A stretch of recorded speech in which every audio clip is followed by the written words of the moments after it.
नारायणं नमस्कृत्य नरं चैव नरोत्तमं देवी सरस्वतीं व्यासं ततो जयमुदीरये। व्यासाय विष्णुरूपाय शुकतातं तपोनिधिं नमो वै ब्रह्मनिधये वासिष्ठाय नमो नमः। परम पूजनीय प्रातस्मरणीय परम कृपालु श्री सद्गुरुदेव के चरणों में वंदन और नमन। भगवान श्री पशुपतिनाथ भगवान श्री भूतेश्वर की स्मरण करते हुए उपस्थित समस्त ऋषि मुनि आदि देवी देवगण एवं समस्त भूतगणों को बारंबार नमन।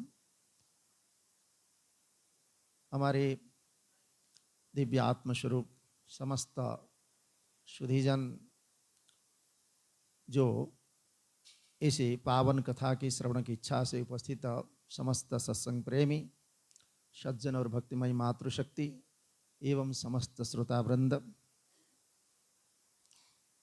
आज इस प्रकार ये हमारे पवित्र श्रावण मास की शुक्ल प्रतिपदा की तिथि, इसके जो और ही हमारे 15 ही दिन रह गया है।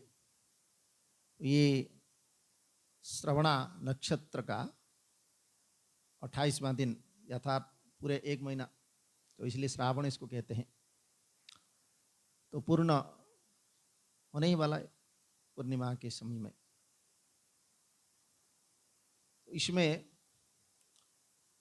जीवन का पूर्णता का लाभ करने के लिए और अपूर्ण को संपूर्ण रूप से त्याग करने के लिए उसी का ही बोध के रूप में और अपने आप को अपने स्वरूपभूत ब्रह्म बोध के लिए और अपने ही आत्मा के रूप में उसी को पूर्ण रूप में जानने के लिए यही एकमात्र उपाय है, जिसमें हम प्रभु के शरण में जा कर के इस प्रकार सत्संग के माध्यम से हमारे ही जीवन की कृतार्थता के लिए इसे श्रवण की साधना के रूप में प्राप्त इस अमृतवाणी या वचन को अवश्य ही सुनना चाहिए। तो जीवन में हमारा बहुत ही कम समय रह जाता है, क्योंकि अगर हमारे ये उम्र को देखें तो ये तो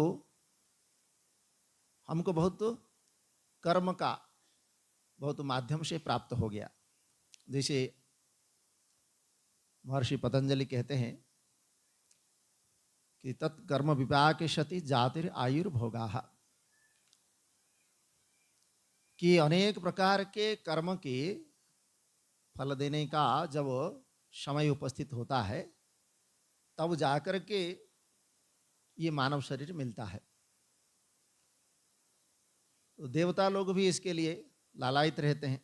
वैसे देवता लोगों के लिए तो उनके पास हमारे से बड़े बहुत आयु है उनका, क्योंकि हमारा 360 वर्ष, उनका एक ही वर्ष होता है। तो 360 वर्ष तो हमने कितने बार मर करके कितने बार फिर जन्म ले सकते हैं, लेकिन उनका एक ही दिन होता है, एक वर्ष समझ लो, एक वर्ष होता है। अब एक वर्ष जो है हमारे लिए बड़ा उपदेय होता है। अब उन देवताओं ने भी अगर इस मनुष्य शरीर की इच्छा की, मतलब हमसे सब कुछ उत्कृष्ट होने पर भी, सब कुछ हमारे से उत्तम होने पर भी, फिर भी वह मनुष्य शरीर की इच्छा रखते हैं। क्यों? जो है हमारे इंद्र आदि देवता, ये जब तक एक मनवंतर उसका पूरा न हो जाए तब तक इंद्र आदि देवता रहते हैं। तो वर्तमान जैसे इंद्र का तो बदलते रहते हैं समय के साथ, उनका भी एक समय निर्धारित है। जैसे ब्रह्मा जी का, जैसे प्रत्येक जीव का परमायु जीने की जो है 100 वर्ष है, उसका निश्चित है। तो मनुष्य की 100 वर्ष की तुलना में देवताओं की 100 वर्ष बहुत बड़ा होता है, और देवताओं की 100 वर्ष की तुलना में और जो उच्च कोटि के लोग यानी ब्रह्मलोक आदि के, उसमें और कई गुना हो जाता है। तो इसलिए वहाँ ब्रह्मा जी का एक वर्ष मतलब ब्रह्मा जी का अगर एक वर्ष हुआ तो हमारे मनुष्यों की जो अगर वर्ष में गिनती करेंगे तो उसमें 4 अरब 32 करोड़ 886 दिन इतना होता है। मतलब इतना दिन बीतने के बाद ब्रह्मा जी का एक वर्ष होगा। तो उतने में तो हमारा जीवन चक्र कितना घूमेगा पता नहीं, 84 लाख घूम करके फिर आ जाते हैं। तो इसलिए इतने मतलब ब्रह्मा जी के और देवताओं के और भी जो दूसरे पुण्यमय लोग हैं उनके सबको देखने पर हमारा जीवन जो है बहुत सीमित है। मतलब एक कीड़े मकोड़ा का जैसा जीवन होता है वैसे ही हमारा जीवन है, समझ लो। तो इतने कम समय में हमको कृतार्थ करना होता है, मतलब अपने जीवन को। और उतने कम समय में अगर हमने ऐसे ही खाने पीने में गंवा दिया तो कहते हैं धिक तामच, उसने इसी पृथ्वी में जन्म लेकर के अपना ही भार बढ़ाया, कहते हैं, अगर हमने कुछ नहीं किया तो। और उसने अपने ही माँ के जो उसने इतना कष्ट सहन करके जन्म दिया, उस माँ को ही उसने तुच्छ कर दिया। अर्थात माँ के कष्ट को वह सबसे बड़ा निम्न कोटि माना, क्योंकि उसने इतना कष्ट सहन करके जन्म दिया और उस जन्म का फल जो हमको अर्जन करना था उसने हम नहीं किया, इसलिए उस माँ का भी हमने तिरस्कार किया। एवं जो कुछ भगवान ने हमारे लिए इतना बड़ा कृपा करके हमको जीवन दिया, उन भगवान का भी हमने तिरस्कार किया, सबका हमने। तो फिर आप जीवन में क्या किया? मतलब ना भगवान को प्रसन्न कर पाए, ना माता पिता को प्रसन्न कर पाए, ना अपना जीवन सफल बना पाए, तो क्या किया? कुछ नहीं। ऐसे जीवन इस पृथ्वी के लिए भार के समान है। इसलिए ऐसा मत समझो कि मनुष्य जीवन कोई छोटा मोटा जीवन है। यहाँ तो थोड़ी सी भी पुण्य कर्म जो है आपको बहुत फल देने वाला होता है। इसलिए हमारे महात्मा लोग और शास्त्र के माध्यम से बार बार यही कहते हैं कि आप कुछ भी सत्कर्म या शुभ कर्म का करो, ऐसे ही फालतू जीवन के या ऐसे व्यर्थ जीवन को अपना मत गंवाओ। तो हमारे बहुत कम सीमित हमारे पास जीवन है, फिर भी ये हमारे लिए बहुत उपादेय है, क्योंकि देवता लोग भी इसको पाना चाहते हैं। क्योंकि देवलोक में अनेक प्रकार के भोग तो हो सकते हैं, वहाँ बुढ़ापा भी नहीं होते हैं, वहाँ कोई रोग भी नहीं होते हैं, वहाँ किसी प्रकार का कोई दुख का विषय भी नहीं है, फिर भी वह मनुष्य की इच्छा रखते हैं कि इस मनुष्य शरीर हमको मिल जाए। इसका कारण एक ही है, इस मनुष्य जीवन में आकर के जो हम पूर्णता को प्राप्त हो सकते हैं वो दूसरे जीवन में नहीं है। अतः ये मानव जीवन सबसे श्रेष्ठ है, मतलब देवताओं से भी श्रेष्ठ हुआ, क्योंकि वो भी इसको चाहते हैं। तो ये पूर्णता जब तक हमको प्राप्त न हो जाए तब तक हमारा ये यात्रा नहीं रुकने वाला है। ये जीवन यात्रा चल रहा है, चलता रहेगा और हमेशा चलेगा। तो आपकी यात्रा अगर अपने लक्ष्य में पहुंच जाए और उस लक्ष्य में एक बार स्थिर हो जाए तो फिर आप खुद ही अपने इस समस्त जीवन की जो बंधन है और भी जो कारण है उन समस्त बंधनों से छुटकारा पा जाएंगे, तब जाकर के आप पूर्ण कहेंगे। तो इसलिए पूर्णम जिसे हम पढ़ते हैं, पूर्णमदः पूर्णमिदं, पूर्णम अदः, अदः मतलब वह भी पूर्ण है, यह भी पूर्ण है। तो वह क्या है? वह शब्द से हम किसको कहते हैं? शह। मतलब हमारे से जो कोई दूसरा है तो कौन है वो? भगवान ईश्वर, वह भी पूर्ण है। यह मतलब किसको कहेंगे? इदम मतलब जिसको हम देख रहे हैं, जिसको बता सकते हैं ये कौन है? संसार है, ये शरीर है इत्यादि मूर्छुप से जो यह शब्द से कहा जाता है उसको। ये शरीर हुआ, ये संसार है, ये दुनिया है, ये सब कुछ दुनिया के लोग है, इसको इदम शब्द से कहा गया। तो वह भी पूर्ण है, यह भी पूर्ण है, मतलब ये संसार भी पूर्ण है, परमात्मा भी पूर्ण है। फिर क्या रह गया? फिर ये संसार कैसे हुआ?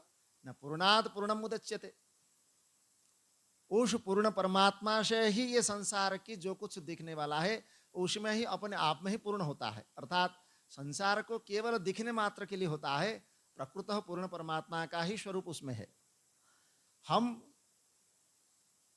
अपने आंख में पट्टी बांध दिया, अज्ञान की पट्टी, इसलिए हमको वो संसार दिख रहा है, और उसके पीछे जो पूर्ण परमात्मा है उसका स्वरूप हमसे दूर हो गया, मतलब हम उस अज्ञान से प्रतिबंधित हो गए हमारे, तो इसलिए हमको नहीं दिख रहा है।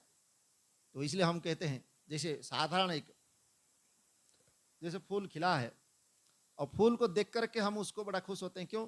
क्योंकि उसमें जो सौंदर्यता, उसमें जो सुगंधता, उसमें जो उसका लावण्यता, उसको देख करके इतना खुश होते हैं कि ये जैसे हम आज ही उसको ले जाएंगे अपना, हमेशा जैसे उसको साथ में रखना चाहते हैं। कैसे आया उसमें सुगंधता? उसमें सुगंध भरने वाला कौन है? उसका सुंदरता उसमें भरने वाला कौन है? उसके इतने बड़े लावण्य स्वरूप हमने कैसे उसको प्राप्त किया? तो ये वो उस चैतन्य स्वरूप का ही अभिधान है, जिसके कारण वो हमको प्रिय लग रहा है। कोई व्यक्ति हमको अति प्रिय है, उस व्यक्ति को देखने से ही हम बड़ा खुश हो जाते हैं, अरे बड़ा, उसको देख करके, मतलब कुछ भी, कितना भी दुखी हो आप, उस व्यक्ति को देख करके आपका मन प्रसन्न हो जाता है। क्यों? क्योंकि उस व्यक्ति के साथ हमारे ऐसे संबंध बनाया कि उससे हमारा स्नेह, आदर, प्रेम आदि जो कुछ है उसी से ही प्राप्त हो रहा है। कैसे प्राप्त हुआ ना? उसी के शरीर में भी वह चैतन्य ही है, और उस चैतन्य के उपस्थिति से वो हमको बार बार उसका आह्लाद मिल रहा है। अगर वो चैतन्य की अवस्थिति उस शरीर में नहीं होगा तो शरीर निर्जीव हो जाता है, और निर्जीव होने से वह फिर जड़ हो जाता है। जड़ होने से फिर हम उसको प्रिय नहीं होता है, इसलिए वो शरीर को हम जैसे ही उसका प्राणहीन हो जाता है उसको त्याग कर देते हैं। ऐसे ही ये संसार भी जो हमको सुंदर लग रहा है, या सुंदरता उसको जो दिख रही है, ये उस चैतन्य के आधान से ही है। परंतु इस संसार को उस चैतन्य से अलग कर दिया जाए तो केवल जड़ मात्र रह जाता है और उसका कोई स्वरूप नहीं होता है, इसलिए हम उसको त्याग कर देते हैं। तो इस संसार के जो भी सुंदर वस्तु के रूप में देख रहे हैं, उस जड़त्व को तो हम देख रहे हैं, लेकिन उसका चैतन्यता से हम अनभिज्ञ होते हैं। इसलिए उस चैतन्य से दूर होकर के जब तक उस जड़ बुद्धि में हम उसको ग्रहण करेंगे, तब तक हमको उसी प्रकार दुख और अनेक प्रकार के पीड़ा कष्ट सहन करना पड़ेगा, क्योंकि ये जड़ जो वस्तु है वो हमेशा हमारे साथ रहेगा नहीं, और हम उसको हमेशा अपने साथ जोड़ के रखना चाहते हैं। जानते हैं कि ये शरीर हमारा हमेशा नश्वर है और ये हमको कभी भी साथ में रहने वाला नहीं है, फिर भी हम उसको इतना पकड़ के रखना चाहते हैं कि हमसे कभी अलग ही ना हो। तो ये तो दुख का कारण ही हुआ। जो अवसंभावी है, जिसका हम कोई उसका और उपाय नहीं कर सकते, उसके लिए फिर किस चिंता की बात है? तो इसीलिए यहाँ उस पूर्णात पूर्णम मुदच्यते, उस पूर्ण से ही उस पूर्ण का उदय होता है, उसके अलावा और कुछ नहीं। इसलिए कहा पूर्णमदः पूर्णमिदं पूर्णात पूर्णमुदच्यते पूर्णस्य पूर्णम आदाय। अगर वो पूर्ण परमात्मा जो है उसमें से अगर आपने कुछ निकाल भी दिया, मतलब इसी संसार को आपने अलग भी कर दिया, या जो भी अपने आप को भी अलग उससे कर दिया, जो आपने नाम रूप को लेकर के और नाम रूप के साथ अपने आप को जो उसी के साथ जुड़े हैं और उसी के आधार पर ही हम आधेय बन करके बैठे हैं, तो उससे अगर हमने अपने आप को निकाल भी दिया, अपने अभिमान जो भी है उसको अगर हटा दिया और उससे अलग भी कर दिया, तो बचेगा क्या? तो कहते पूर्णम एव अवशिष्यते, आपको एकमात्र पूर्ण ही शेष रह जाएगा और कुछ नहीं रहेगा, मतलब परमात्मा ही शेष रहेंगे। परमात्मा के अलावा ये संसार में और कुछ भी शेष नहीं रहने वाला है। इसलिए उन्हीं को ही जानना, उन्हीं को ही अपना जीवन का सर्वस्वरूप मानना, उन्हीं को ही समर्पित हो जाना, यही हमारा पूर्ण का एक आस्था है। तो इसलिए ऐसे परमात्मा के शरण में हमको अवश्य जाना चाहिए, जहां हमारा ध्येय होता है। अब उस परमात्मा की शरण में जाने के लिए उनकी पहले ही हमारा सीढ़ी से चढ़ना पड़ता है। ऐसा नहीं कि हमने सीधा ऊपर छलांग लगा दी। अगर आपने छत को चढ़ने के लिए छलांग लगाई तो कभी भी नीचे गिर सकते हैं, इसमें संभावना होती है। लेकिन अगर एक एक जैसे हमारी सीढ़ी लगा हुआ है छत पे, एक एक सीढ़ी देकर के हम धीरे धीरे धीरे एक स्टेप बाय स्टेप जाते हैं, तो फिर हम आसाम से, मतलब आसानी से और सहज पूर्वक पहुंच सकते हैं। उसमें हमको कोई बाधा पहुंचाने वाला भी नहीं होता है, या हमको गिरने का डर भी नहीं होता है। क्योंकि हम जानते हैं कि हम जिस सीढ़ी से जा रहे हैं इसके माध्यम से हमको कभी भी किसी प्रकार की कोई असंभावना या किसी प्रकार की अशांति कोई कारण ही नहीं है कि इसमें से हमारा कोई और नुकसान होने वाला है कि अनिष्ट होने वाला है, ऐसा कुछ नहीं। वही सीढ़ी है हमारा पहला। तो पहला सीढ़ी क्या है ना, हमारे जीवन में भगवत स्वरूप का आधार बनाना। अब आधार बनाने के लिए हमारे पास क्या है, क्या है हमारे पास, क्योंकि हमारा बुद्धि स्थूल है, तो बुद्धि स्थूल होने के कारण हम स्थूल वस्तु को ही पकड़ सकते हैं। इसलिए जो साकार रूप में भगवान का जो स्वरूप है नाम रूप में, उसी को ही हम पकड़ सकते हैं। निराकार स्वरूप हमारा इतना सूक्ष्म बुद्धि नहीं है कि हमको कोई निराकार स्वरूप के बारे में बताए। और जैसे हम उसमें कहते हैं भगवान अचिंत्य है, नित्य है, शाश्वत है, अगम्य है, ये सब निराकार का स्वरूप है, क्योंकि उसको मन भी ग्रहण नहीं कर सकता। तो इसलिए उसके विषय में तो हमारा अभी समझने की और उसको कहने की जो है संभावना है नहीं, मतलब उसको हम नहीं जान सकते हैं। लेकिन साकार स्वरूप को जैसे हम उनके बारे में बताते हैं, तो भगवान शंकर जैसे हमारे उनके जटाजुटधारी है, त्रिशूलधारी है, ऐसे नाग अपने लपेटे हुए हैं, ऐसे बाघांबर पहने हुए हैं, इस प्रकार उनके त्रिनेत्रधारी है, ऐसे बताते ही हम तुरंत वो सामने वो स्वरूप आ जाती है और उसको तुरंत हमारा ध्यान में हमारा उसमें लीन हो जाते हैं। वही हमारे ध्यान की प्रक्रिया में बताते हैं। शांतम पद्मासनस्थम शशिधर मुकुटम पंचवक्रम त्रिनेत्रम, ये ध्यान की प्रक्रिया है। ध्याय नित्यम महिषम चतुर्निधिम चारुचंद्रावतंसम रत्नाकल्प ज्वलांग परशुम मृगभरता हस्तम प्रसन्नम पद्मासीनम समन्तातम तुष्टिममरगणे व्याघ्रकृतम वशानम विश्वाद्यम, इस संसार का जो आदि कारण है, विश्वाद्यम विश्ववंद्य, समस्त विश्व जिसकी जो उपासना करते हैं, विश्ववंद्य निखिलम भवभयहरम, समस्त संसार का जो भय दूर करता है, तम शिवम शंकरम नमामि, ऐसे भगवान का ध्यान करते हैं। तो वो ध्यान करते ही हमारा जीवन वैसे ही चले बन जाता है, मतलब हमारा आधार भी वही है, आधे भी वही है, और हम उसमें अपने आप को स्थापित कर लेते हैं। तो वैसे नाम रूप जो परमात्मा का है, उसका सबसे पहला उसका सोपान क्या है, पूजा। तो भगवान की पूजा किस प्रकार करना है, ये आज का विषय है। तो हम तो पूजा करते हैं, अब कोई आकर के कभी जल चढ़ा दिया, कोई वो तो उसमें आज देख रहा हूँ वो जो बोतल में लाया, वो बोतल में ही भगवान को जल चढ़ा रहा है, छोड़िए। तो ये कोई ऐसी जलन नहीं, जल का जो है भगवान का अर्चन हम कर रहे हैं, भगवान का पूजन कर रहे हैं। तो ऐसे आराम से, मतलब कोई भी आया अपना यहाँ काम निपटाने के लिए तो है नहीं कि हमारा काम निपट गया और हम चल दिए। भगवान भी सोचेंगे तुम अगर जैसे मेरे को महत्व नहीं दे रहा है तो मैं तुमको क्यों महत्व दूंगा, तुम्हारे बुद्धि में अगर मेरे लिए कोई महत्व हो तो मैं भी तुमको कुछ ना कुछ महत्व दे सकता हूँ, या तुम्हारा कोई भी दुख दूर कर सकता हूँ। तो यहाँ पर ऐसे हाजिर डालने के लिए आ गए और जैसे तैसे अपना फूल पत्ते फेंक दिए और चल दिए, ना कोई वहाँ पर अपना हमने भगवान को प्रार्थना की, ना कोई उन्होंने अपना कुछ सुनाया, ना वहाँ कुछ अपना ठीक से अर्चना किया, वो कुछ भी नहीं किया। तो उससे भगवान प्रसन्न कैसे हो सकते हैं, इसलिए प्रसन्न नहीं होते हैं। तो इसलिए यहाँ पूजा का पद्धति को जानना चाहिए। तो पहले भगवान की स्थापना किस प्रकार करना चाहिए, वही कह रहे हैं कि ये जो पहले कल भी बताया था, पूजा होम दान ये तर्पण इत्यादि तो इसको त्याग करने योग्य नहीं है, ये हर मनुष्य के लिए आवश्यक है। इसलिए पूजा किस प्रकार करे, तो वहाँ कह रहे हैं कि जैसे पृथ्वी आदि, मतलब पार्थिव जो ये जो मिट्टी पत्थर आदि से जैसे हम बनाते हैं, तो इससे जो देव प्रतिमाओं की पूजा इसी भूतल पर समस्त प्रकार अभिष्ट को प्रदान करने वाला है। आपको अगर कोई इच्छा हो, कोई कामना हो, तो आप उस प्रतिमा के माध्यम से पूजन करके उसको प्राप्त कर सकते हैं।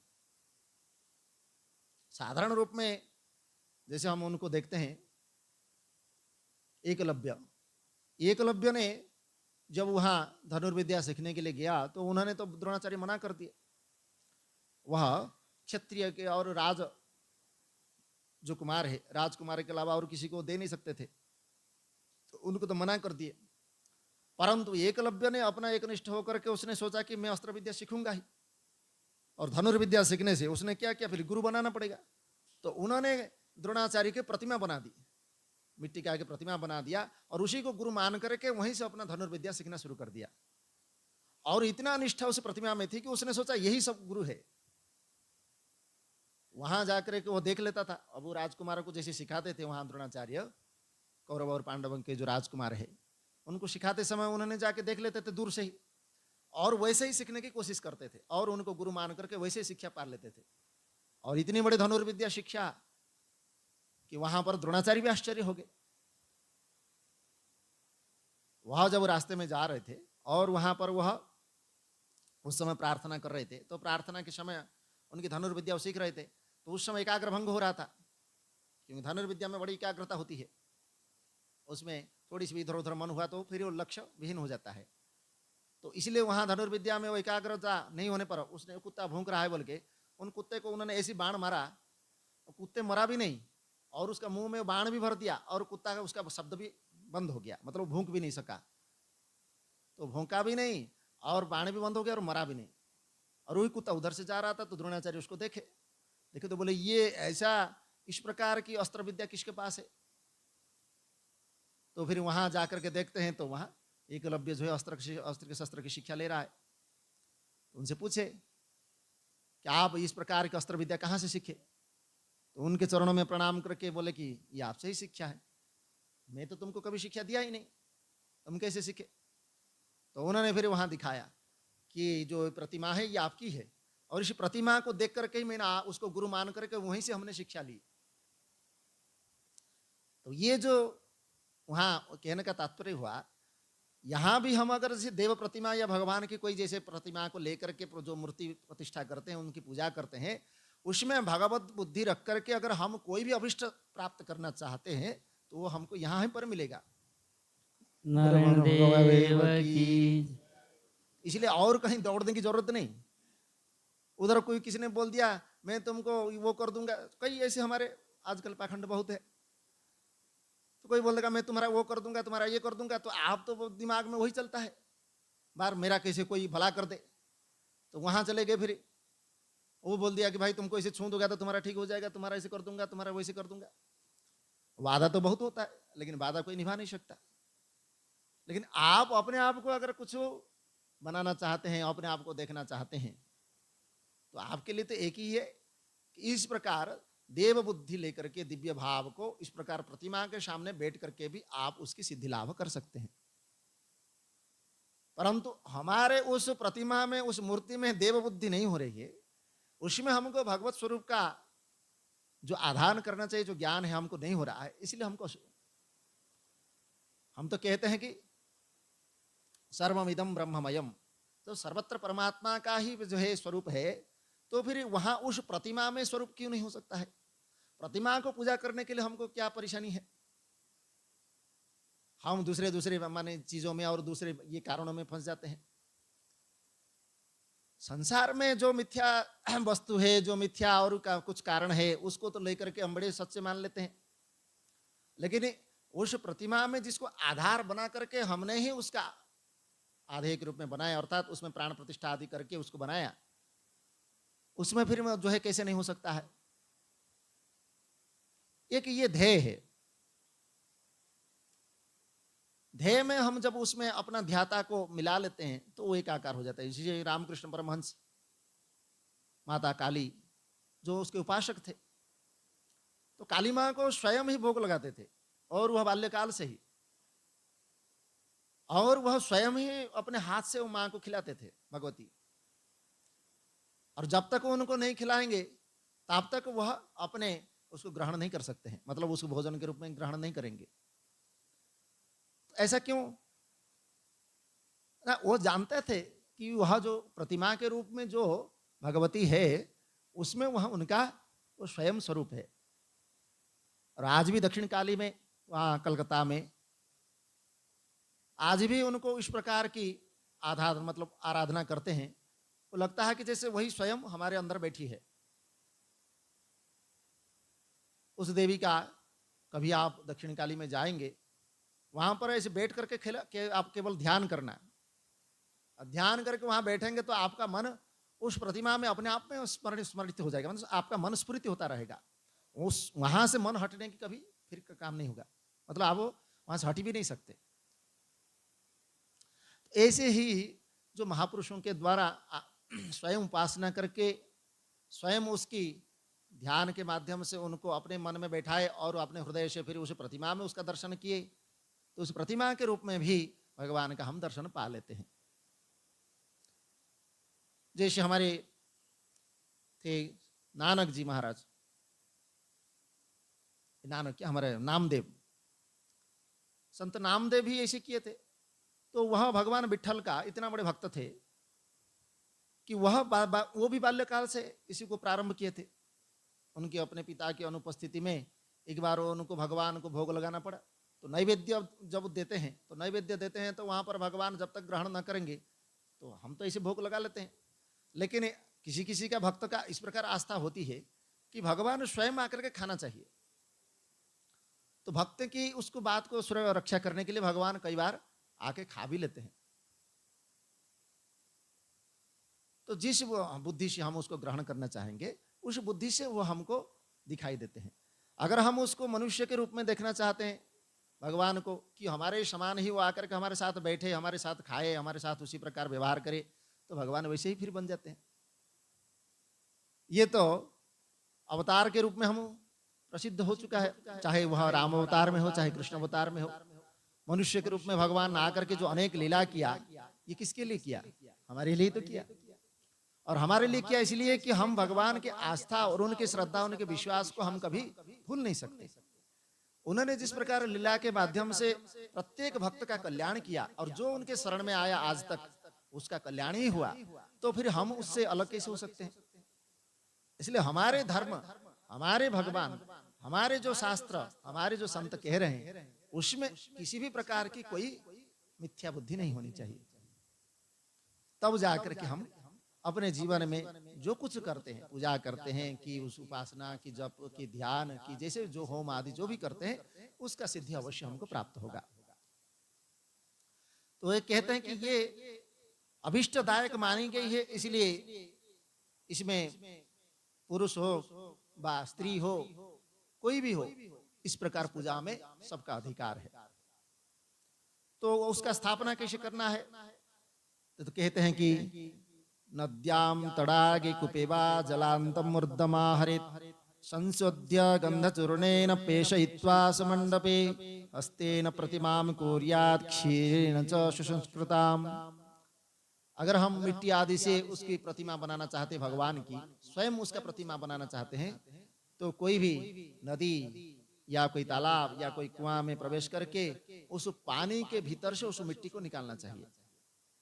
उसके बाद उसमें गंध चूर्ण आदि दे करके फिर उसका संशोधन करके शुद्ध मंडप में रख करके उसे उस मूर्ति का स्वरूप देना चाहिए।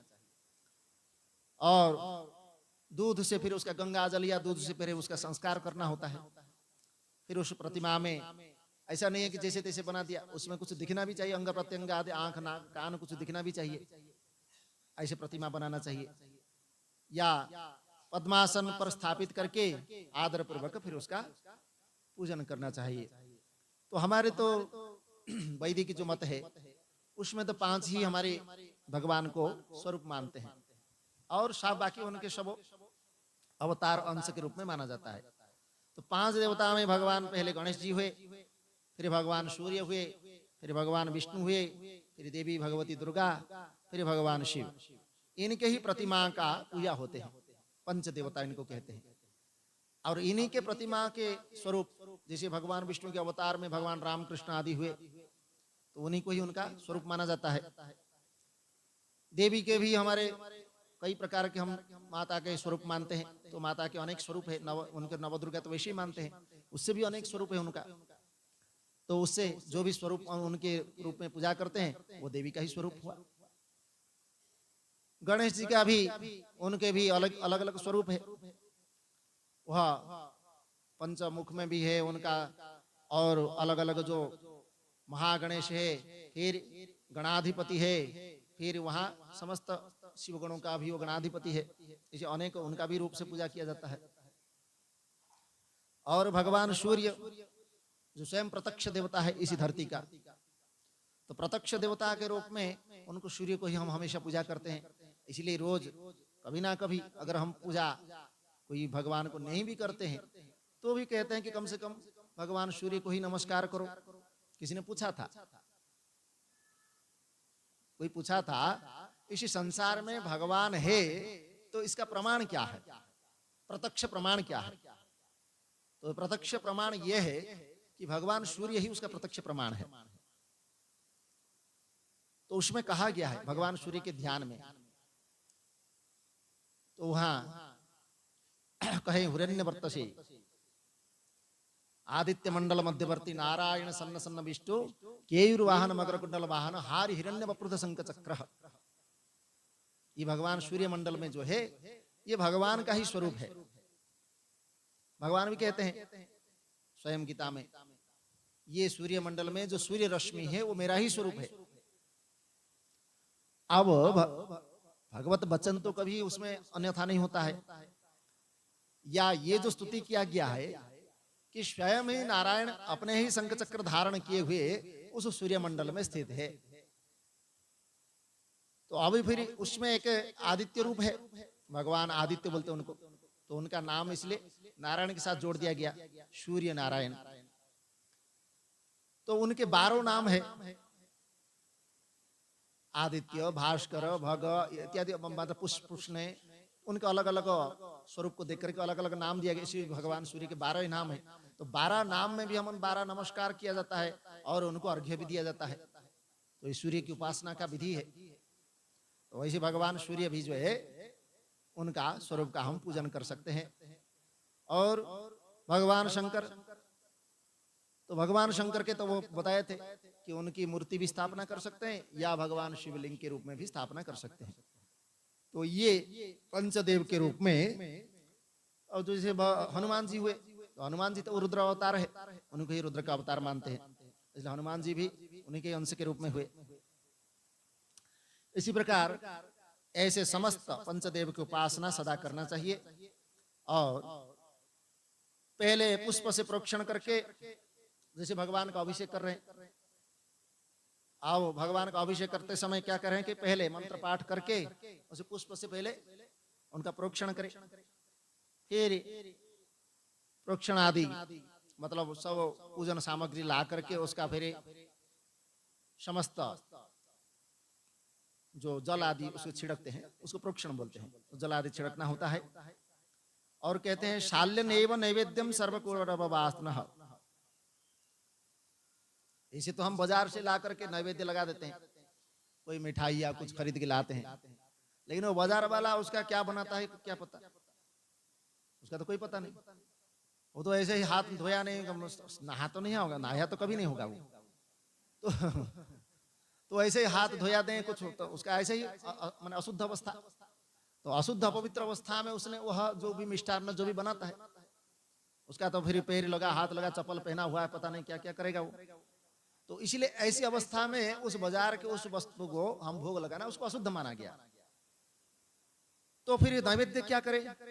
तो यहाँ पर बता रहे हैं शालन्नेनैव नैवेद्यम सर्वकुडवमानतः गृहेतु कुडवम गेयम मानुषे प्रथमश्यते।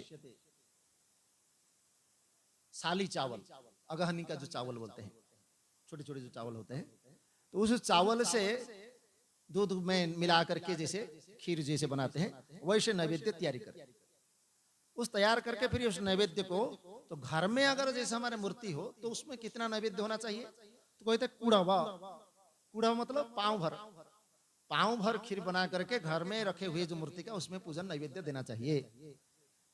और कोई पार्थिव, जैसे पार्थिव मूर्ति आपने कहीं रखा जैसे मंदिर आदि में, तो पार्थिव पूजन के लिए मनुष्य द्वारा स्थापित जो शिवलिंग है उस शिवलिंग के लिए एक प्रस्थ, प्रस्थ मतलब शेर, एक शेर, शेर समझते हैं ना, जैसे पाँव भर शेर भर कहते हैं 500 ग्राम तो वह 500 ग्राम समझ लो। तो वह शेर भर जो है नैवेद्य उसको तैयार करना होता है।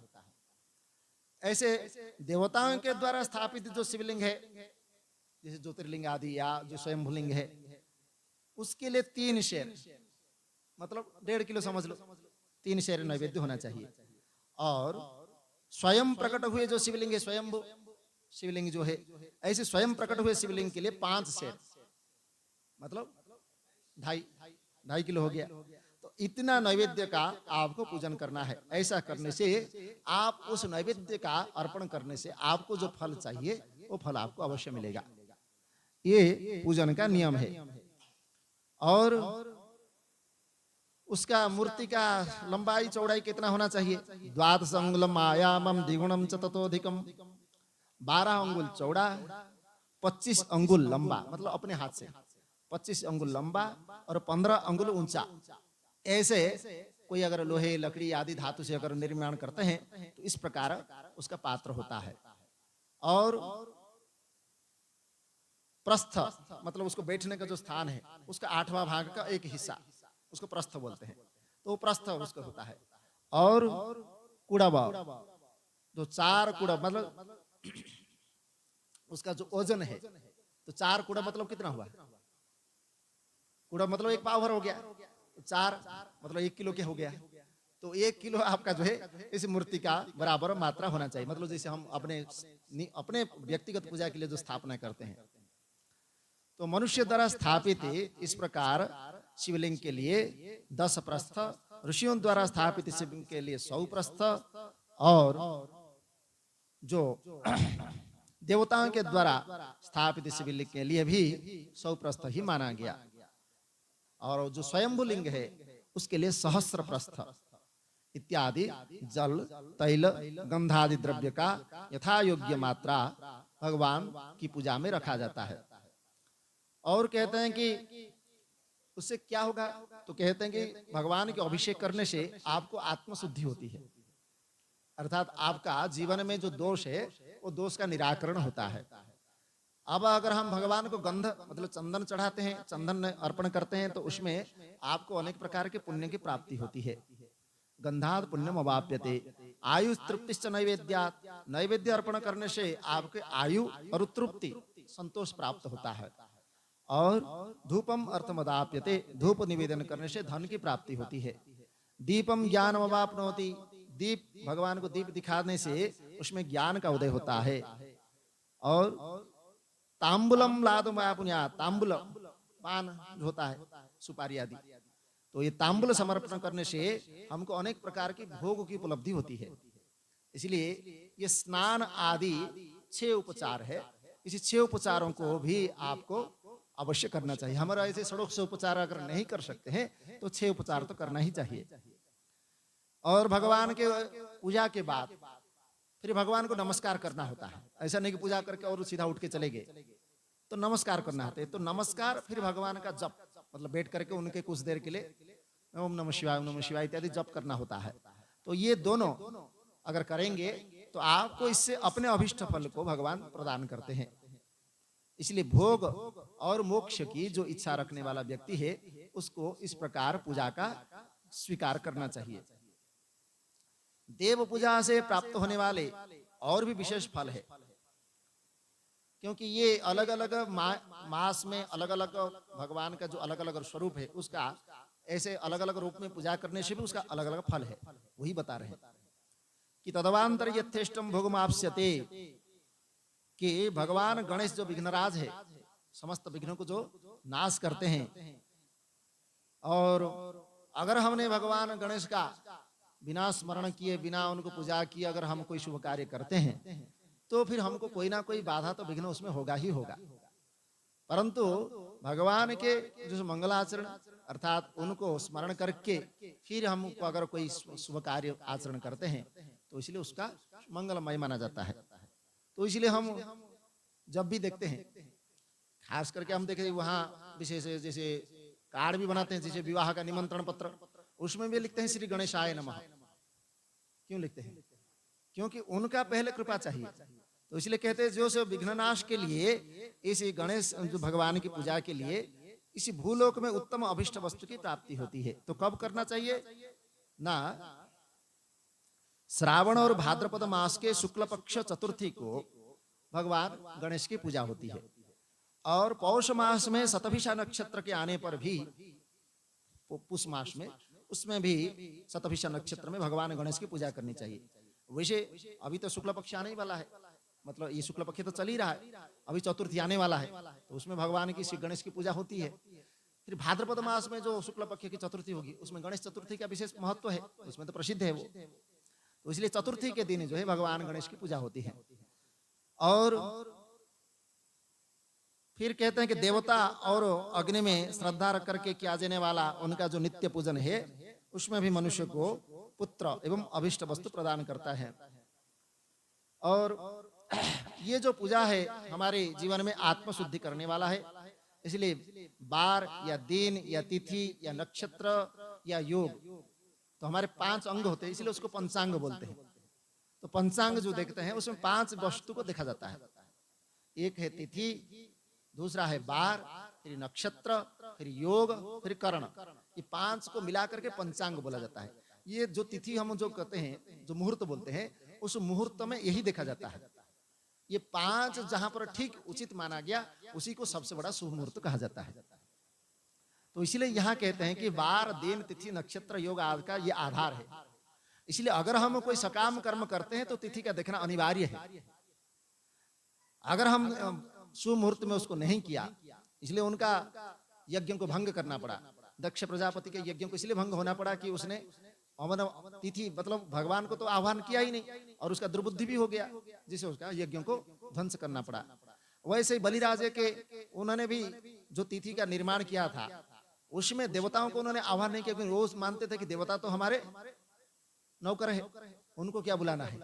तो ऐसा समझ करके उन्होंने देवताओं का उन्होंने तिरस्कार किया, इसलिए भगवान ने उसका भी यज्ञ को नष्ट कर दिया बलिराजा के। तो अभिमान पूर्वक उन्होंने किया था।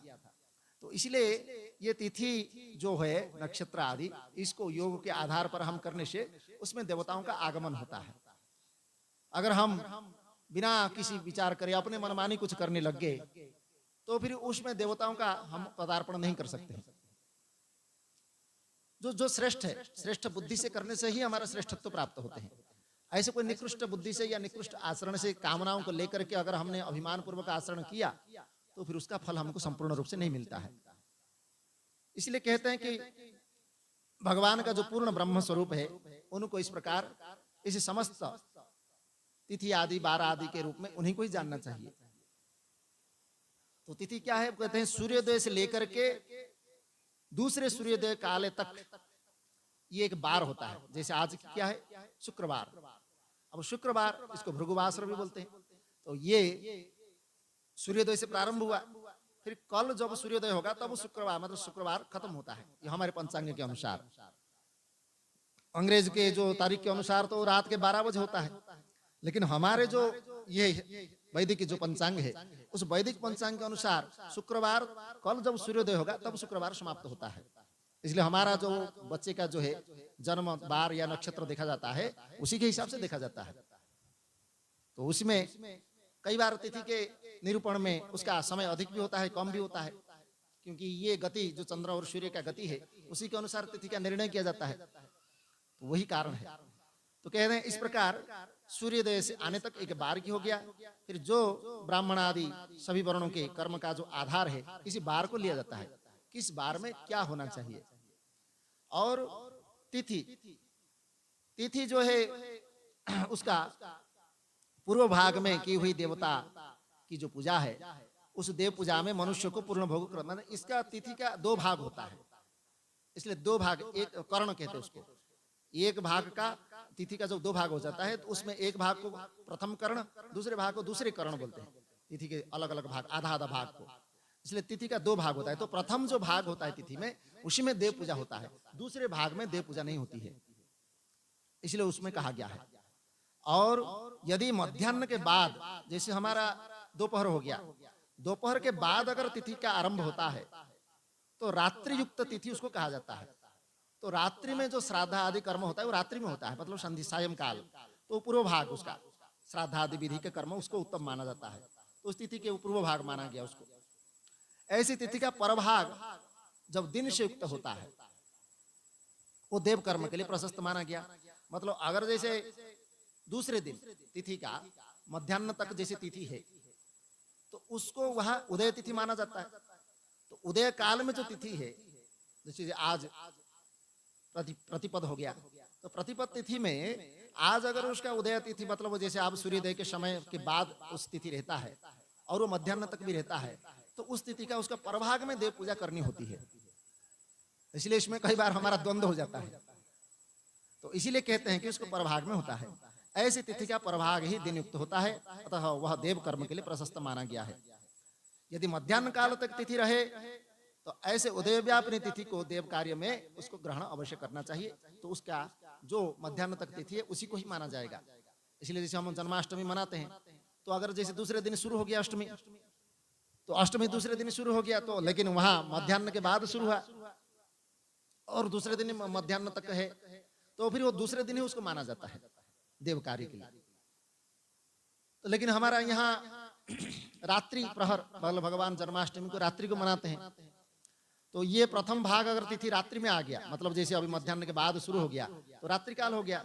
अब रात्रि काल में भगवान का हम मनाते हैं, तो हमारे स्मार्त मत के अनुसार उसको फिर रात्रि को ही, उसी रात्रि को, मतलब तिथि जिसी तिथि रात्रि में है उसी तरह रात्रि को ही मनाया जाएगा। जो भी तिथि का उसका प्रथम भाग है उस प्रथम भाग को ही माना जाएगा, फिर दूसरे भाग को दूसरे दिन। तो जो अभी कई बार होता है मध्याह्न तक तिथि नहीं रहती है, सूर्योदय के बाद तिथि खत्म हो जाती है, तो फिर दूसरे जैसे हमारे वैष्णव लोग हैं उसी को वो थोड़ी भी अगर तिथि बच गया उदय कालीन में तो उसी को मानते हैं, लेकिन यहाँ स्मार्त मत में उसको नहीं माना जाता है, इसलिए उसका समझना चाहिए। और कह रहे हैं कि वेदों में पूर्व जायते येनेन वेदस्वत, पूजा का अर्थ क्या है वेदों में कहते हैं, पूर्व जायते अनेन इति पूजा, ये पूजा शब्द की व्युत्पत्ति है। पुह, पु शब्द का अर्थ क्या है, तो कहते हैं भोग फल सिद्धिश्च जायते तेन कर्मणा, जिस कर्म से हमारा भोग और फल की सिद्धि होती है उस कर्म को पूजा का नाम दिया गया है। तो आपको अगर फल की इच्छा रखते हैं, मुझे कुछ मिले, तो आप इस प्रकार पूजा के माध्यम से प्राप्त कर सकते हैं और सिद्धि भी मिलेगी आपको। तो इसलिए मनोवांछित वस्तु तथा ज्ञान की जो अभिष्ट वस्तुएं हैं, सकाम भाव को अभिष्ट भोग अपेक्षित होता है, क्योंकि जो सकाम कर्मी है उसको तो चाहिए ही चाहिए, और जब तक उसका न मिल जाए वो कभी मन उसका स्थिर होगा नहीं। इसलिए सकाम कर्म की तो इसका विशेष ध्यान रखना चाहिए।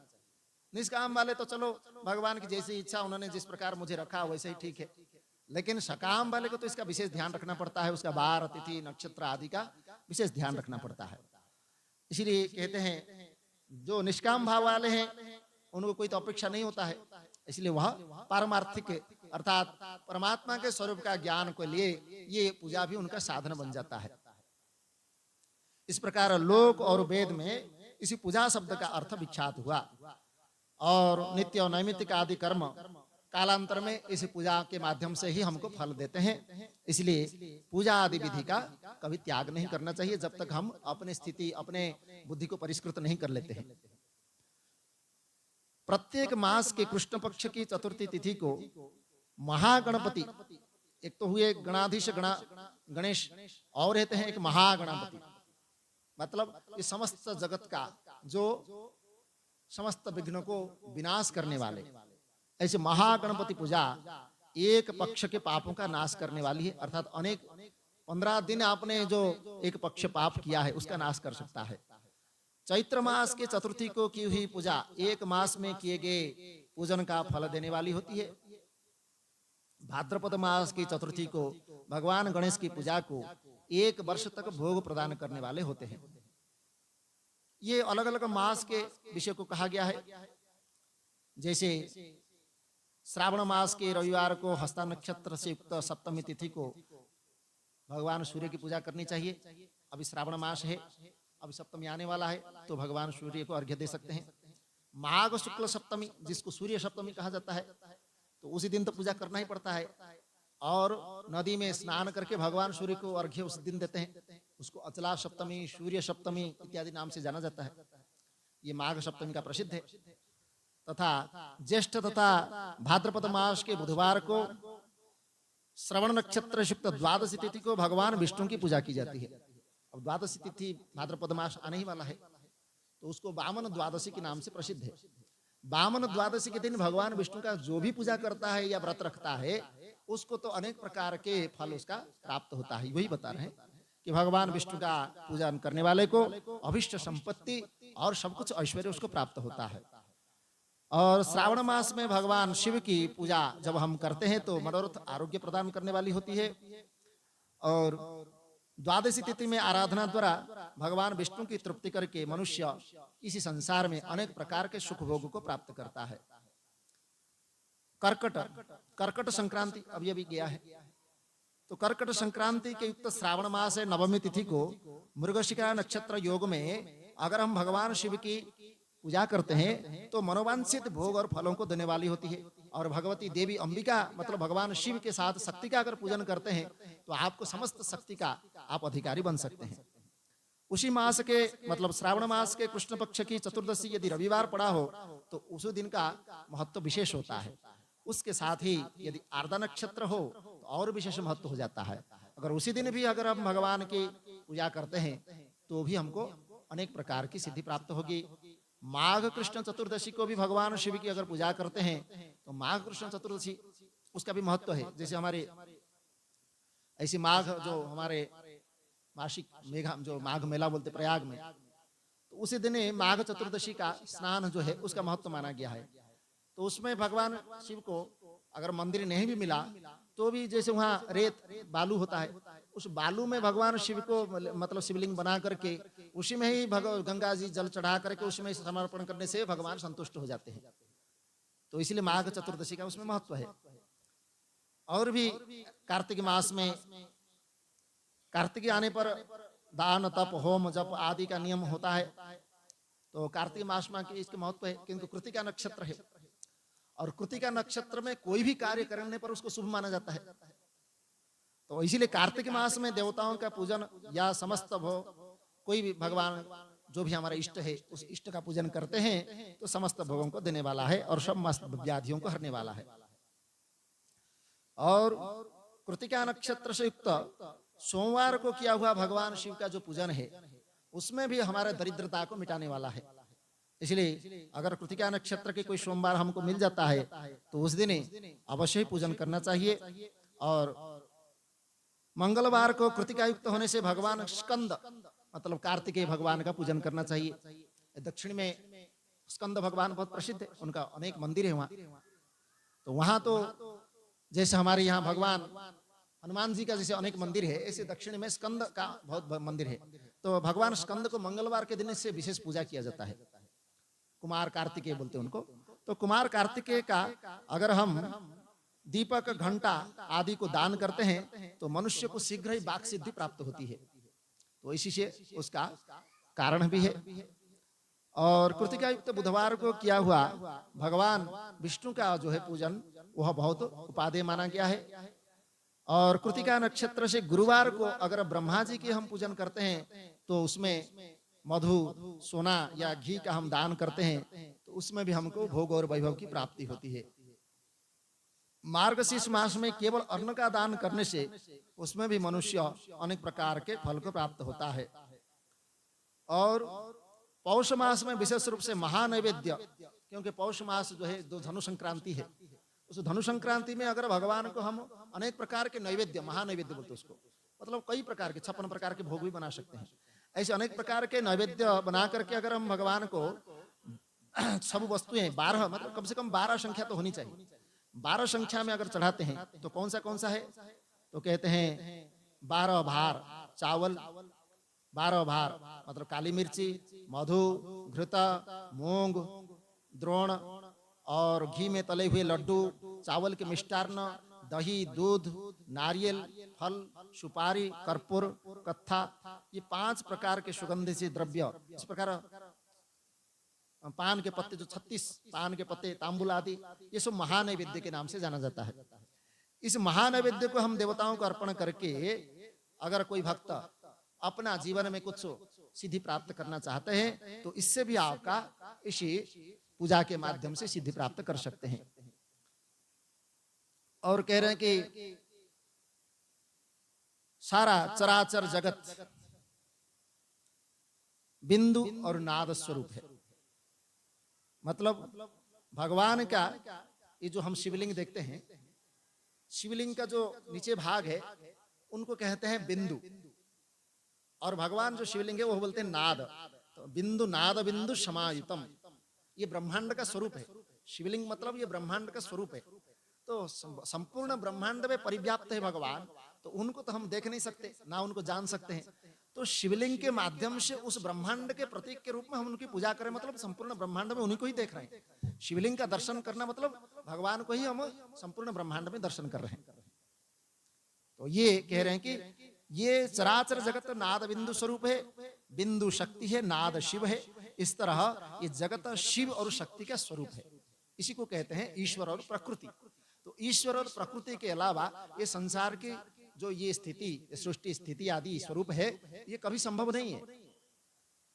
भगवान ने शब्द तत्व स तपम अतप्यत स्वकामयत एक हम भविष्याम प्रजायय, उसने तप का आचरण करके संकल्प किया कि मैं एक से अनेक हो जाऊं, तो भगवान का एक ही स्वरूप अनेक रूप में परिवर्तित हो गया। सत्य संकल्प है। हम बोलेंगे मैं एक से अनेक हो जाऊं, ये नहीं हो सकता, क्योंकि हमारा मिथ्या संकल्प है, हमारा संकल्प सत्य संकल्प नहीं है। हम तो तुरंत ही बदल देते हैं। एक बार हमारा संकल्प पूरा नहीं हुआ तो तुरंत ही हमारा बदल देते हैं। ये नहीं हो तो और कोई सोचेंगे, वो नहीं तो और कोई सोचेंगे, तो हमारा संकल्प एक नहीं होता है। लेकिन भगवान का संकल्प एक ही है, वो भी सत्य। उन्होंने बोल दिया ये होना है तो मतलब होना ही है। इसलिए वो सत्य संकल्प कृत संकल्प है। इसलिए उनका एकमात्र उन्होंने विचार किया कि एक से अनेक हो जाऊं, तो अनेक रूप हो गए, और वही अनेक रूप अनेक जीव के रूप में यहाँ पर सृष्टि में हमको प्राप्त हुआ। तो इसलिए तस्मात् वा तस्मात् आकाशः सम्भूतः, क्योंकि इसी क्रम से ये सृष्टि प्रारंभ हुआ। और जब तक ये पंचभूत नहीं होंगे, जिस पंचभूत से हमारा ये शरीर बना, ये जगत बनी, ये प्राण बना, मन बना, बुद्धि बने, ये सब कुछ उस पंचभूत से बना है। तो उस पंचभूत का प्रारंभ वहीं से हुआ।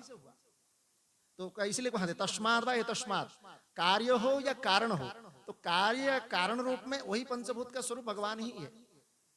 उसी से ही ये संभूत हुआ है। संभूत मतलब चैतन्य से जड़ की तो उत्पत्ति नहीं हो सकती, तो चैतन्य का ही उत्पत्ति हुआ है। अब चैतन्य से चैतन्य का उद्भव कैसे हो सकता है? इसलिए कहते हैं चैतन्य से चैतन्य का उद्भव नहीं हो सकता है, और चैतन्य से जड़ का भी उत्पत्ति नहीं हो सकता है। ना सतो विद्यते भावो ना भावो विद्यते सतः। इसलिए इस जगत को मिथ्या कहा गया है। इसलिए यहाँ भगवान लिखते हैं शंकराचार्य, ब्रह्म सत्यम जगन मिथ्या। जगत को मिथ्या कहने का तात्पर्य है, मिथ्या मतलब उसका अभाव नहीं। हम जैसे कह देते हैं तद न बंध्या पुत्र, जैसे बंध्या पुत्र को कह दिया। अब बंध्या पुत्र को कह दिया तो मतलब उसका सर्वथा अभाव है। बंध्या पुत्र कभी होता है? नहीं होता है। तो उसका बोलते आकाश को पुष्प, आकाश पुष्प कभी नहीं होता है। आकाश में कभी फूल किसी ने देखा है? नहीं देखा है। तो ये अभाव ही अभाव इसका है, ये कभी संभव नहीं हो सकता है। उसी प्रकार कह रहे हैं कि ये संसार में जो ये दृश्य है, जो दिख रहा है, जो भी हमारा नाम रूप में चराचर जगत जो भी दिख रहा है, ये सब उसी का एक अंग मात्र, मतलब हम उसका अंग के रूप में देख रहे हैं। लेकिन प्राकृत रूप में उसको समझने के लिए उसका संपूर्ण रूप ही मिथ्या है। उसका उदाहरण देते हैं हमारे बार बार कि रज्जु सर्पवत, कि आपने एक रस्सी में चलते हुए देख लिया कि ये सांप है, तो सांप तो आपको दिख रहा है और उससे भयभीत भी हो रहे हैं, लेकिन सांप तो है ही नहीं उसमें। था क्या? पहले भी नहीं था। हम जिस समय देख रहे हैं उसमें भी सांप नहीं है, और बाद में भी हम जब जान लेते हैं कि ये तो रस्सी है बोल करके, उस समय भी सांप नहीं होता है। तो तीनों काल में उसका अभाव ही अभाव था, लेकिन हमको दिख रहा था सांप है बोल के, और सांप बोल करके हम उसको भयभीत भी हो रहे थे। वैसे ही संसार का ये नियम है। यहाँ हम जितना अज्ञान काल में है, जिस समय हमारा ये अज्ञान की जो है बंधन बना हुआ है, तब तक ये संसार हमको दिखेगा ही दिखेगा। इससे हम अलग नहीं हो सकते हैं, और इससे भयभीत हो रहे हैं, और मृत्यु का डर हो रहा है। मैं तो मर जाऊंगा, मेरा तो लूट जाएगा, मैं तो खो जाऊंगा, मेरा तो सब छूट जाएगा, ऐसे डर भयभीत हो रहे हैं। क्यों? क्योंकि हम मिथ्या ज्ञान में अभी तक अभिभूत है। और जिस दिन ये मिथ्या ज्ञान हमारा दूर हो गया और परमात्मा का सत्स्वरूप को हम प्राप्त कर लिए, तो उसी दिन आपका ये भय भी दूर हो जाएगा। सद्गुरु महाराज की। और जैसे ही भय आपका दूर हुआ, वैसे ही जीवन आपका इसी समस्त मृत्यु आदि भय से निकल जाएगा। तो उसी दिन आप फिर ये संसार की जो दिख रहा है नाम रूप, इसको आप खुद ही मिथ्या बोलोगे। तो जो हमारे महापुरुष या महात्मा लोग होते हैं, इसलिए उनको देख करके बोलते हैं, गीत भी गाते हैं, क्या लेके आया क्या लेके जाओगे, क्या रहा यहाँ तेरा। तो ऐसे गीत भी गाते हैं, तो वही आपको ही सुना रहे हैं, वो जानते हैं उसका अनुभव किया है उन्होंने। हाँ, लेकिन हम उसको छोड़ नहीं सकते, इसलिए हम तो सिर पिट रहे हैं। तो क्या हो है, किसी भी तरह हमको जो है कि आप बाप जी तुम किसी कैसे भी करके हमको कुछ कुछ भी कहो, हम तो ऐसे ही रहेंगे, तो हम तो उसको छोड़ ही नहीं सकते। तो इसलिए महात्मा लोगों को उसको बार बार सुनाना पड़ता है, भाई तुम ऐसा करो वैसा करो, ये करो ये करो, शायद तुम उससे भला हो जाएगा, तुम्हारे उससे भला हो जाएगा, हमको सुनाना ही पड़ेगा, ये हमारा काम हो गया। और तुमको सुने ना सुने, अनसुना करे, जैसा भी करे, ये तुमको एक दिन ही मानना ही पड़ेगा। तो इसलिए हमको बोलना है और तुमको मानना है, तो यही काम है। तो इसलिए यहाँ जीवन के जो जितने भी हमारे ये संसार में स्थित है, ये सब उस प्रकृति और पुरुष का शक्ति है। इस तरह ये जगत शिव शक्ति स्वरूप हो गया। नाद बिंदु का ये जगत आधार अर्थात शक्ति और शिव इस संपूर्ण जगत के आधार रूप में स्थित है। तो इसलिए वही सबका आधार हुआ, और आधार ही आधे का समावेश, अथवा मतलब ये जितने भी हमारा संपूर्ण जगत है उस शिव के स्वरूप में ही लीन हो जाते हैं, इसलिए कहते हैं वो आधे के रूप में है। और इसी सकलीकरण स्थिति से ही सृष्टि काल में ये जगत का प्रादुर्भाव होता है, अर्थात ईश्वर के से प्रकृति के माध्यम से फिर प्रकृति अपना आगे की सृष्टि का प्रतिबंध करती है, मतलब निबंधन करती है। तो ये बिंदु देवी है तो नाद शिव है, इन दोनों का संयुक्त रूप ही शिवलिंग कहलाता है। तो इसलिए जन्म के संकट से छुटकारा पाने के लिए, अर्थात हम जन्म जन्मांतर के अपने पापों को नष्ट करना चाहते हैं, तो भगवान शिवलिंग की अवश्य पूजा करनी चाहिए। इसलिए बिंदु रूपा देवी उमा, माता देवी बिंदु रूपा, नाद रूप शिव पिता। देवी उमा स्वयं माता हमारे हैं और नाद स्वरूप भगवान हमारे पिता हैं। इसलिए माता पिता के रूप में जगत वही जगत माता है, वही जगत पिता है, सबके माता पिता के रूप में वही है। इसलिए कहते हैं इन माता पिता के पूजित होने से हमको, जैसे माँ बाप को हम मानते हैं, हमारे जो जन्मदात्री है या जो जन्मदाता है उनको मानते हैं, और उनको मान करके पूजा भी करते हैं, और पूजा करके बड़े खुश भी होते हैं कि बस चलो मैं मेरे माता पिता को मैं अभी सेवा कर रहा हूँ तो इससे मेरा जीवन भला हो। ऐसे ही जगत माता जगत पिता है, और हम सब उनके संतान है, तो उनके अगर हम पूजा करेंगे तो माता पिता प्रसन्न होंगे ही। तो इसीलिए उससे हमारा उनकी प्रसन्नता से हमको तो आनंद प्राप्त होगा ही। वही कह रहे हैं कि उसमें परमानंद होता है। और विशेष रूप से कभी भी किसी भी समय आपको अगर कुछ भी ना मिले तो भगवान शिव को एक ही जल के लोटा से भगवान प्रसन्न हो जाते हैं। दूसरे कोई जैसे देवी देवता आदि उनको कुछ देना पड़ता है, या कोई भी विशेष अर्घ्य विशेष वस्तु कुछ देना पड़ता है, तभी वो देवी देवता हमको फल देते हैं। लेकिन भगवान तो आशुतोष है, शीघ्र ही प्रसन्न होते हैं। हम उसको एक जल या फूल या पुष्प या जो भी दे दिया, भगवान उसी में प्रसन्न हो जाते हैं। उनको इस प्रकार 56 भोग या इतना सारा नैवेद्य कुछ लाना है, लेना है, कुछ पैसा खर्च करना है, ऐसा कुछ भी नहीं। तो इसलिए भगवान शिवलिंग का अवश्य ही पूजा करनी चाहिए। और भी बहुत सारे विषय है, क्योंकि शास्त्र जो है हम जितना जल्दी इसको आगे ले जाने की कोशिश कर रहे हैं वो आगे बढ़ ही नहीं रहा है। तो इसमें भगवान की इच्छा से जो हमारे जीवन में हम, क्योंकि ये तो हमारा उपासना का पद्धति अभी चल रहा है, आगे जो भगवान की जो लीला कथा शुरू होगी तो उस कथा में फिर भी आपको आनंद आएगा। तो आनंद का जो है पहले हमको जान लेना चाहिए कि भगवान का स्वरूप क्या है। तो भगवान का स्वरूप क्या है जान लेंगे तो उनकी लीला कथा जब सुनेंगे तो उसमें एक आनंद ही अनुभूत होगा। तो इसलिए यहाँ हमारा जीवन में जब हम उनकी लीलाओं को चिंतन करते करते उनकी जो पूजा करेंगे, उनकी उपासना करेंगे, उनकी प्रार्थना करेंगे, उनकी जप करेंगे, तो फिर आपका मन फिर इधर उधर भटकेगा नहीं। अभी हम उनके जप करने बैठेंगे तो मन इधर भाग जाएगा तुरंत ही। थोड़ी देर में मतलब आप थोड़ी देर बस राम राम किया, ओम नमः शिवाय जप जप, जैसे ओम नमः शिवाय नमः शिवाय किया, फिर मन कहीं चला गया, उसमें नहीं टिकेगा। तो फिर क्या करना चाहिए? तो यही कह रहे हैं कि उनके अब जो आगे हम लीला कथा श्रवण करेंगे तो उसको बार बार चिंतन करने की जब अभ्यास करेंगे तो भगवान शिव जैसे नमः शिवाय, इसमें आगे बताएंगे उसका अर्थ क्या है, पंचाक्षर मंत्र का अर्थ क्या है और उसको किस प्रकार जप करना चाहिए, इसमें उपासना पद्धति में है ये। तो ये नमः शिवाय इसका अर्थ क्या है, ये पंचाक्षर रूप में कैसे प्रसिद्ध हुआ और इसी पंचाक्षर का हमारे शरीर के साथ उसका संबंध क्या है और उससे हमारा जीवन का कृतार्थता कैसे निहित है, इसमें आप स्वयं समझेंगे। तो नमः शिवाय जब जप करेंगे तो वही बात आपको याद आनी चाहिए वही जब वो बार बार स्मृति में रहेंगे तो उस नमः शिवाय करते करते करते नाद बिंदु समाहित, नाद बिंदु नाद बिंदु नाद बिंदु, उसमें ही समाहित होते जाएंगे। तब आपको ये जप का क्या परिणाम है तब पता चलेगा। तो इसलिए भगवान शिव है और जो स्वयं ही हमारे अंदर बैठे हैं और हमारे हृदय में जागृत है, तो हमको हमेशा उनकी ही कृपा छाया, उनकी ही कृपा की जो हमारे अंदर अनुभूत कर रहे हैं, उसी को ही हमको बार बार प्राप्त करना है।